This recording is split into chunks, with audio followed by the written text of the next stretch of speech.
Good afternoon. My name is Louis Amador. I am the Director for Student Equity here at LBCC.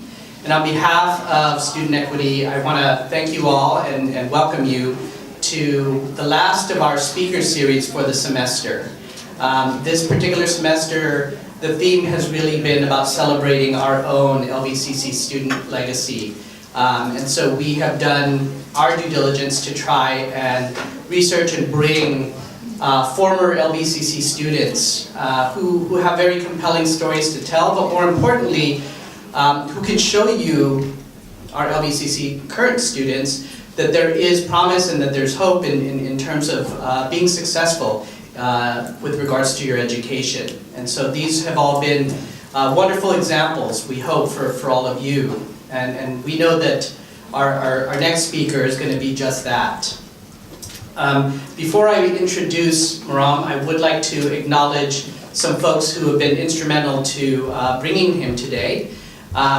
We have our own student equity staff, and they're still frantically trying to check people in, but I do want to acknowledge both Rihanna and Carolina for all of their behind-the-scenes work. So thank you.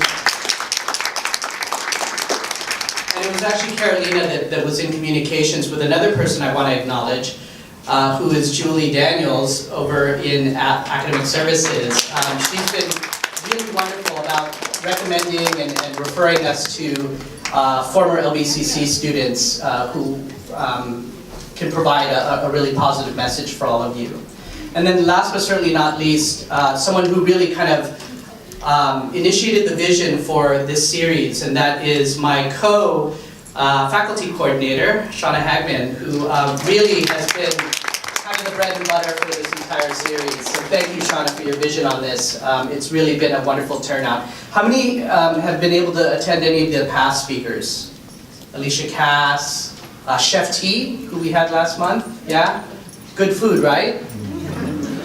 Those of you who didn't go, too bad. So without further ado, I do want to introduce our speaker for today. Marom will share his story of challenge and triumph as a Cambodian refugee, also as a competitive kickboxer, an Army veteran, and a Long Beach City College alum. So Marom May and his family came to the United States to flee the genocidal killing fields of the Khmer Rouge. Growing up in Long Beach, May experienced a constant threat of inner city struggles such as drugs and gang violence.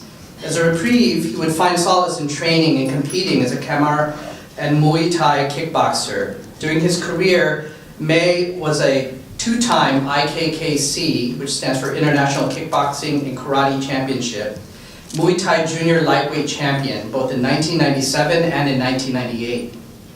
In 2010, May enlisted in the United States Army Reserve as a 25U Signal Support System Specialist and was deployed to Kabul, Afghanistan from 2013 to 2014. May earned an associate's degree in fire science with an emergency medical technician certificate at Long Beach City College. He hopes to earn his bachelor's degree in radiological technology. So without further ado, it gives me great pleasure to introduce our speaker, Marom May.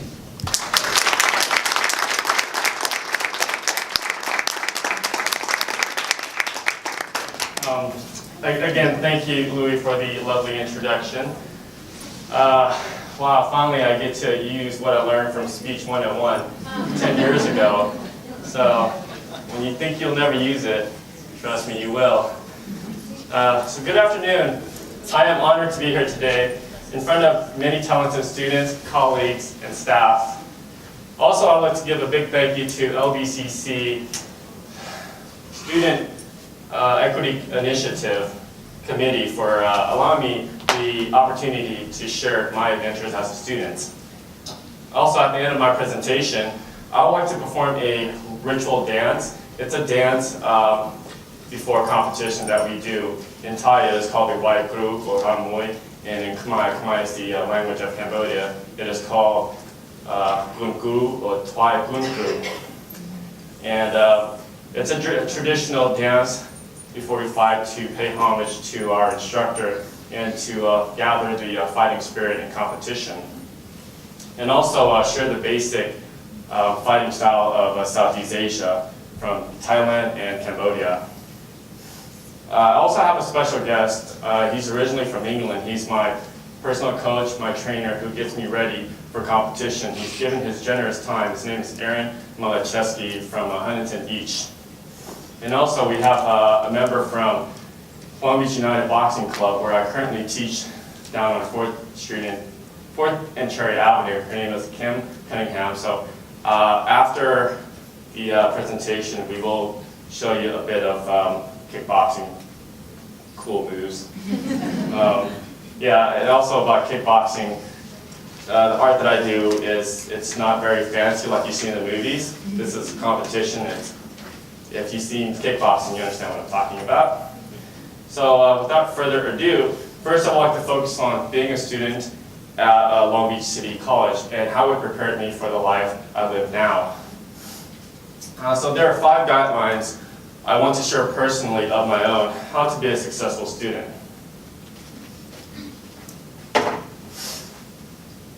So rule number 1 is to believe in yourself. Wake up in the morning and think positive. And trust me, negative thoughts won't give you any fighting chance.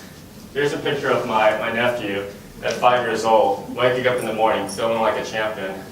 And I actually had to force him to get out of bed because he wanted to play a game and be on his phone. So, number 2, eat healthy, get appropriate hours of sleep, laugh, and exercise. 3, join clubs, play sports, fall in love with music, literature, foreign language, and cultural arts. And also join clubs will help you meet people with similar and common goals to pursue the dream that you want.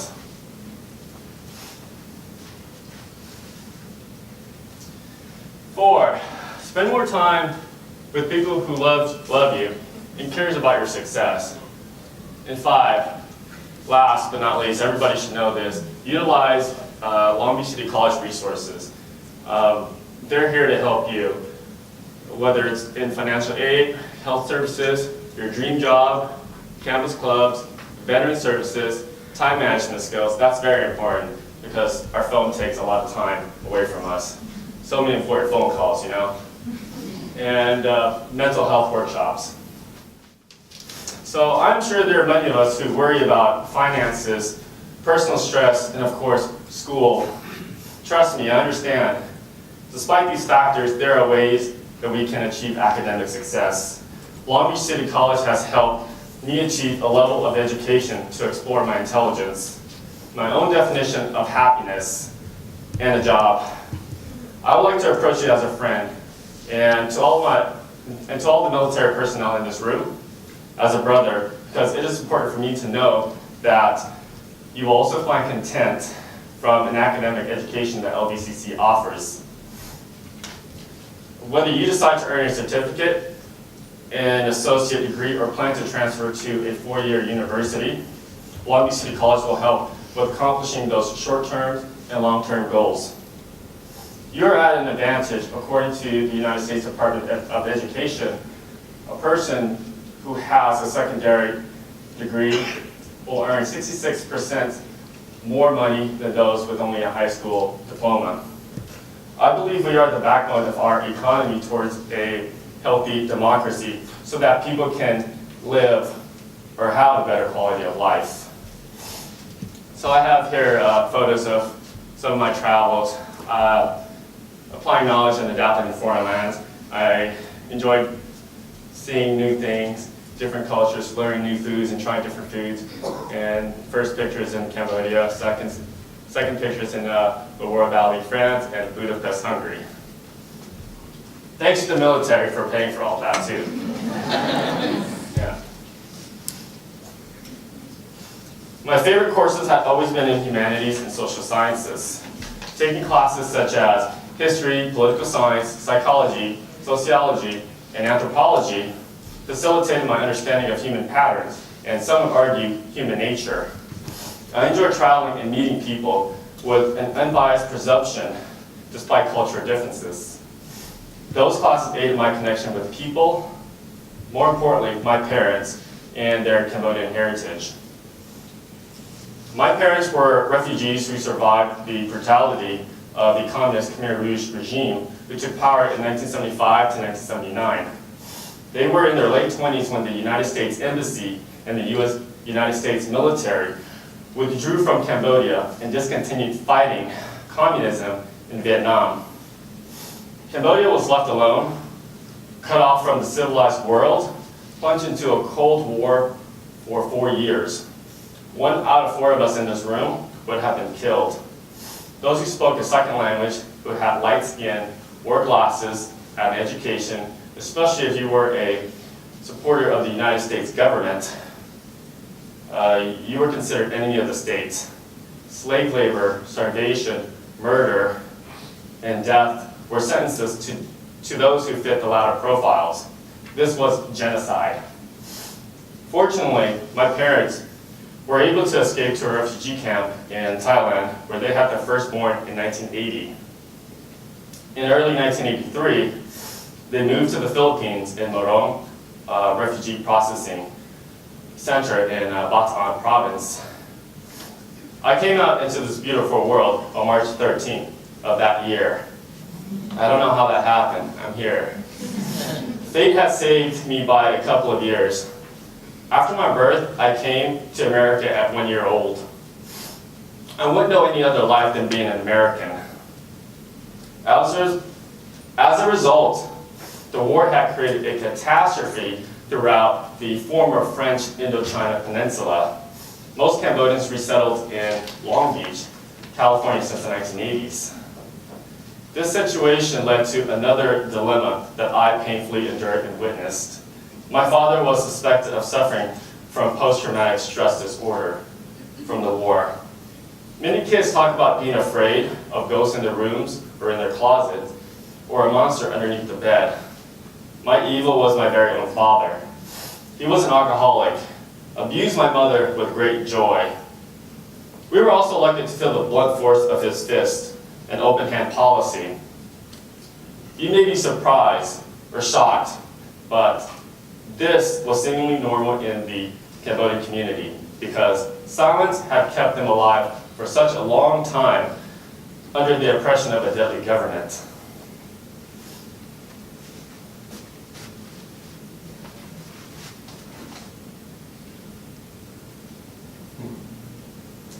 That's right. I grew up in the heart of Long Beach, Cambodia town. I went to Lincoln Elementary, Hill Middle School, and graduated from Millikan High School in 2001. Do we have anybody who went to Millikan? Woo! All right. So, domestic violence wasn't the only violence I witnessed, but another evolving race wars between Latino gangs and Asian gangs in the 1990s. Drugs and violence was a common theme glorified in Long Beach's gang culture and street life. Many young people from both sides of the fence got killed in drive-by shootings and or murdered.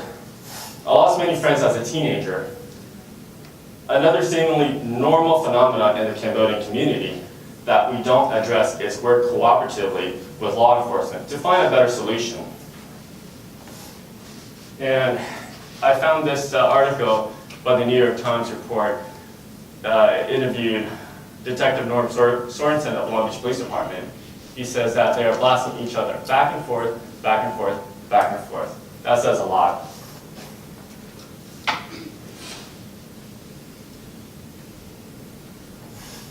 Amongst the chaos, my father did one thing right that prevented me from joining the street life. At age 7, he enrolled me into one of the Southeast Asian kickboxing school called Long Beach Kickboxing in our backyard.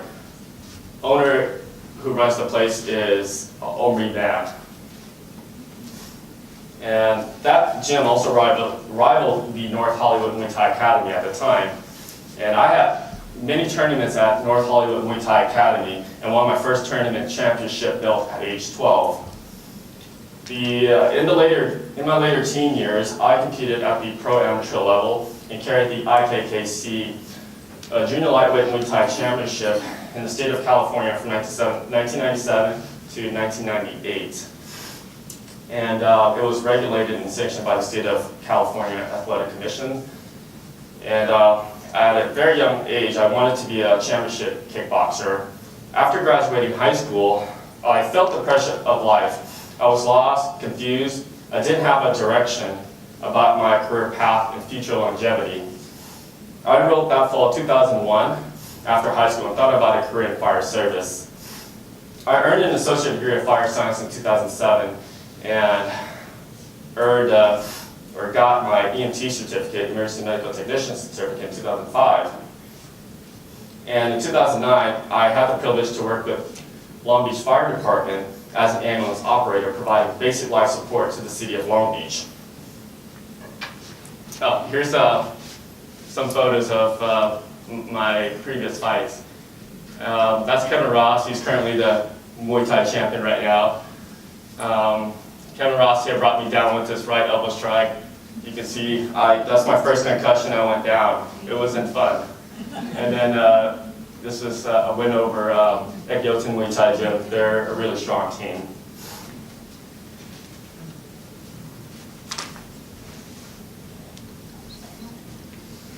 A year later, in 2010, I felt the passion to join the military in the United States Army Reserve. It was a personal duty, a calling, a special thing I cannot fully explain. I had the privilege of deploying to Kabul, Afghanistan for Operation Enduring Freedom 2013-2014 with the 56th Military Police Company out of Mesa, Arizona. Our unit's mission was to provide force protection at Camp Phoenix in Kabul, Afghanistan. Force protection is providing security for the base and providing forces outside of, if an incident happens outside of our base or anywhere in the villages, we have QRF, Quick Reaction Force, which is like the police who goes out there. And strangely, while deployed, I began to miss school and started to think about being a good boy and never take anything in life for granted. If having a bad day to trade for,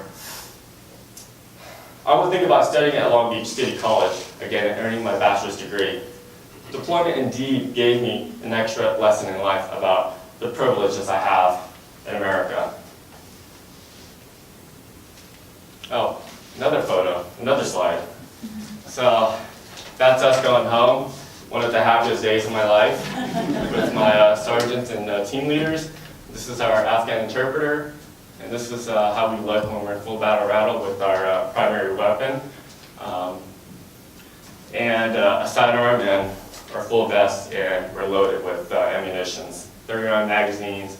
I have about 8 of those. You know, some people put 6, but I like to go, you know, full happy.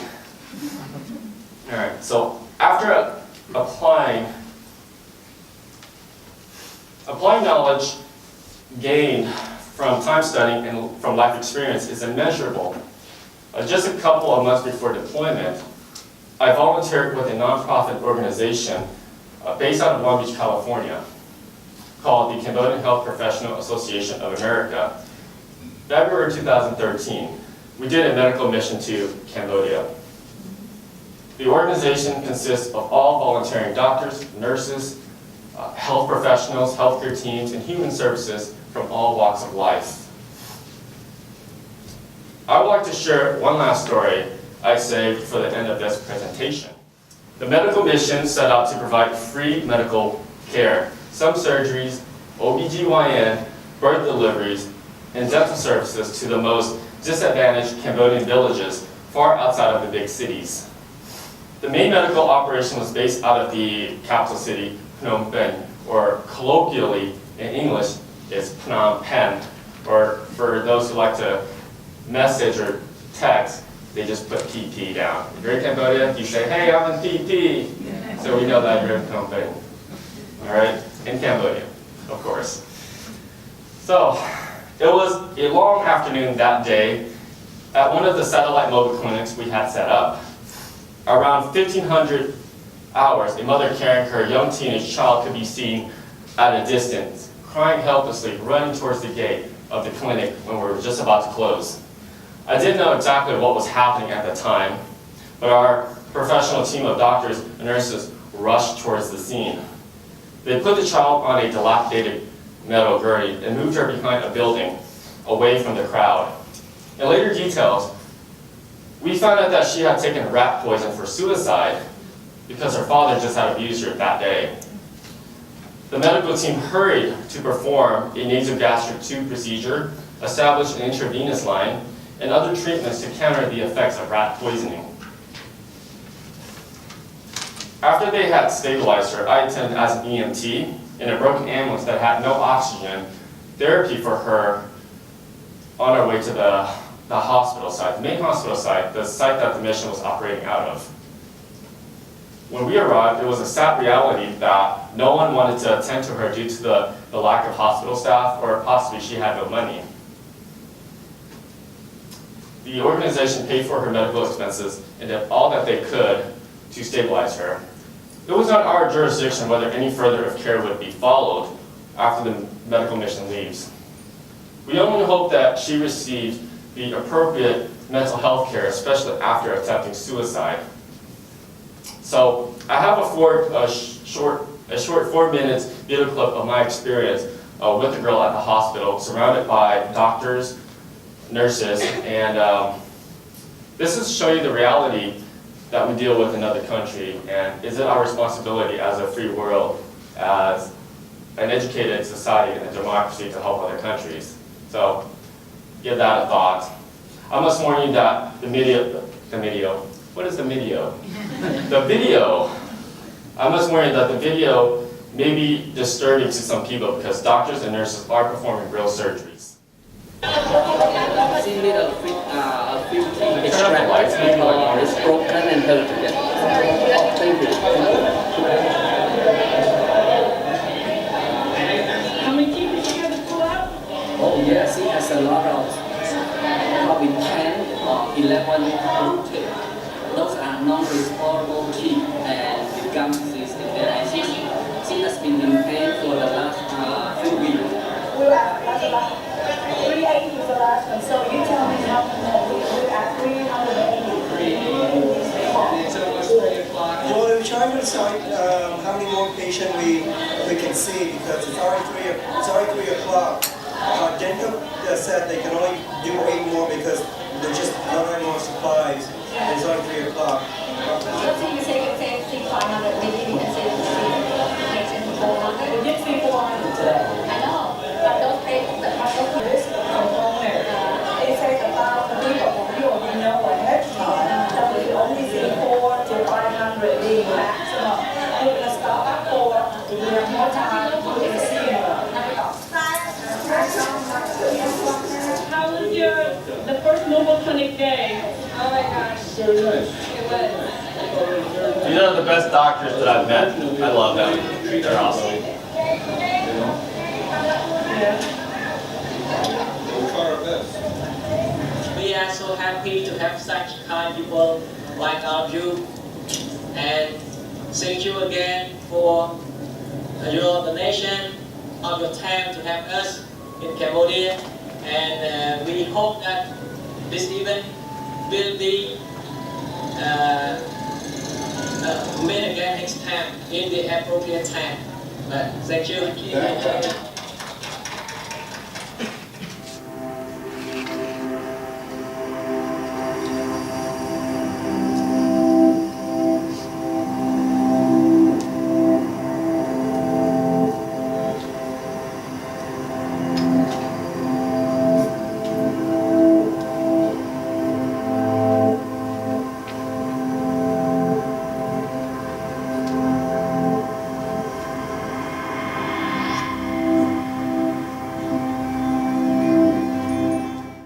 So I thought that was pretty interesting how sometimes they just rely on medicine and don't really care and don't understand if it works or not, like he says, but you don't even know if it works.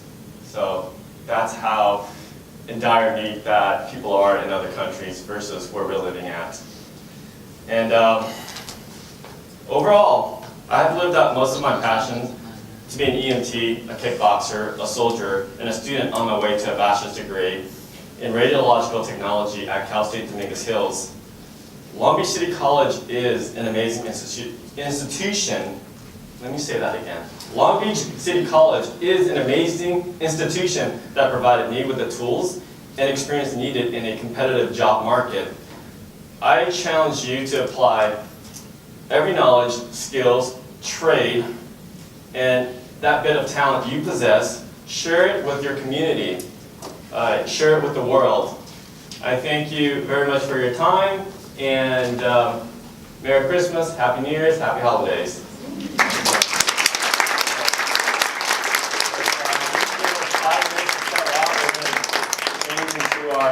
Our kickboxing attire with my coach and one of the students who we will do our performance demonstration. So the first music that we're going to play, it's a traditional fight music. This is the ritual dance, the Twai Kru in Khmer and Twai Kun Kru in Khmer and the Wai Kru in Thai language. And I'll have my coach here explain what we're doing. Now, yes, I'll explain and then we'll play the music. Yes. Hello everyone. Hello. Nice to meet you. Okay, so what we're going to perform is a Wai Kru and my Twai Kru, and usually, predominantly before every bout, or absolutely before every bout in Thailand and Cambodia, you perform this dance, and the dance can be religious depending on the individual. If you're praying to your God or whoever you believe in, basically it's to give you strength. It's to give you strength and give you a belief that you can go and perform this competition with some other person and come out alive or come out without, you know, a huge amount of damage. It's also used as a stretching exercise. It's deeply traditional. There's a lot of things that are passed down by gym owners and gym coaches to the students. So every gym has its own version or its own style of ritual dance. This is a traditional headband. It's called a monghon, and this is worn, and usually it contains some kind of amulet, again for protection or for a belief system. Back in the day, a lot of people were very superstitious about different things, and technologies, you know, kind of changed that a little bit. But the tradition is people still need a belief system. Usually the amulet was contained interwoven into the monghon that was worn upon the head, which you'll see in a second. And the second piece is called a prajit, which is worn along the arm. Again, contains some kind of amulet or some form of, I don't know, maybe some, you know, something that's very true to you. Again, just to give you some belief in and strength and power and getting through that fight and coming out victorious, or, you know, with the least amount of damage as possible. Okay, hope that's enlightened a little bit more about Muay Thai for you. And the music again goes along with the dance, and it's very ritualistic and very tempo based. And again, stylistically, it's all down to the individual. All right, thank you.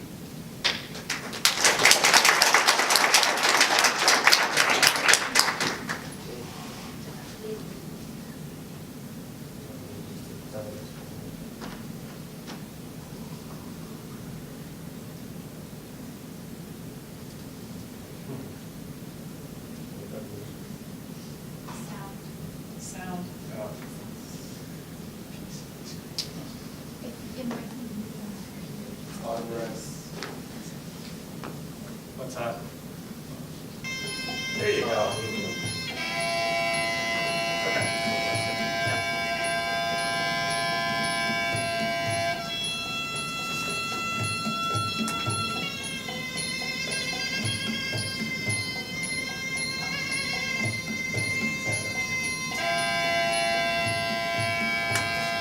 This is pretty much what goes on in the locker room when we're getting ready for fights.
very much. Thank you.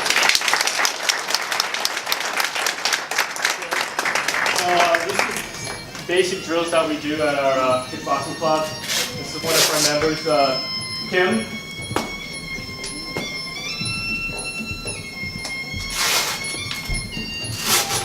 So what's important is that we have good stance. In kickboxing, we have good solid stance, so as we move, we're always balanced everywhere we go. To throw a strike, the jab, versus other martial arts where they like to stand sideways. Again, they do fancy stuff. We don't do fancy stuff, we don't focus on that. What we focus on mostly are strong strikes, punches, knee, elbow, hook, kick, boost for the leg. Jab, push, jab, cross, cross, elbow, push, knee, push. So usually we would train for 2 to 3 minutes, 1 round, up to 5 rounds. Jab, cross, elbow, work on defense, block, side block, oosh, cross, follow through, oosh, cross, oosh, front house kick, oosh, jab, cross. Uppercut, still cross. One more time. Uppercut across. Elbow. Push, knee. Push, right ass kick. Push, hook. Wrap. Push, yeah, that's it. Attack. Oh. Strong kick. You see that? Ah. Thank you.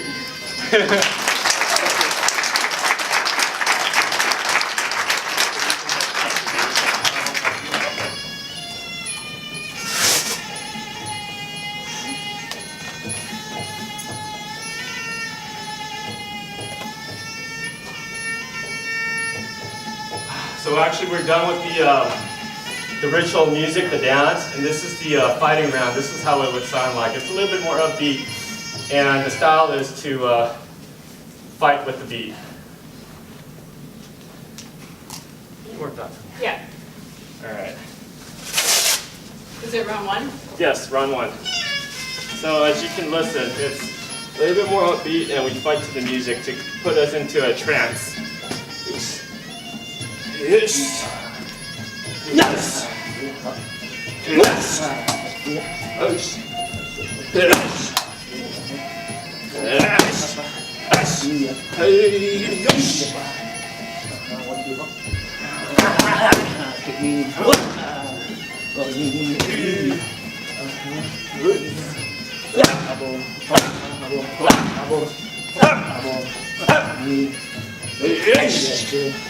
Yes. Cross it cross.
Thank you very much. Thank you.